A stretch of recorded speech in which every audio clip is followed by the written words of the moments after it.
What do you think of when I say the words mental health or mental illness? In my experience, the problem surrounding diagnosis is in the suppression of the symptoms. What if our symptoms are our greatest messengers, the very things that will lead us to mental wellness? I grew up in a village of under 1,000 people in Ontario, Canada, and I was obsessed with music. By age 8, I had a manager, and by 20, I signed to a huge record label, and I was traveling the world. From the outside, I was living my dream, but inside, I felt completely alone. Once I had been traveling for what felt like years. As soon as I got to my hotel room, I collapsed. It felt like the floor was literally falling from underneath me. I called a friend and said, "What am I supposed to do?" With the best of intentions, my friend said, "Dude, just pay attention to what's really good in your life." So I went to the bar and I had a few drinks until everything felt okay again. This became my way of coping.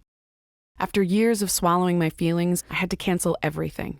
I became clinically depressed. I forgot who I was. Everything was dark. I had no choice but to surrender and allow myself the rest that my depression was trying to give me all of those years. I love the comparison of mental wellness to a butterfly's metamorphosis.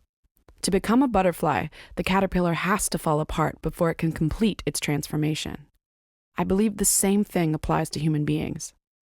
Imagine if the caterpillar was like, "I can't fall apart, this is too much." It would never fly. Finally allowing myself that deep rest led me to create my first platinum-selling album. But I forgot the importance of balance, and all of those feelings crept back in, this time in the form of acute anxiety. I moved back to Toronto and put my career on pause again. I started taking anti-anxiety medication. My anxiety went away, but with it went my ability to feel. I emotionally flatlined. Against my doctor's advice, I took myself off of the medication way too fast. The highs became really high, and the lows were rock bottom. Getting off of meds should be a very controlled and slow process. It took me 1.5 years to safely wean off without inducing detrimental side effects. I learned to count on myself and give my body and mind a place of safety, balance, and routine by eating an alkaline diet and daily meditation. I actually find crying to be the most therapeutic way to release sadness, fear, anger, and overwhelm. A natural medicine from our innately wise bodies. Thanks to crying, I don't carry as heavy a load of sadness wherever I go. I believe the most integral thing we can do to support healing is to carve some real space to just fall apart.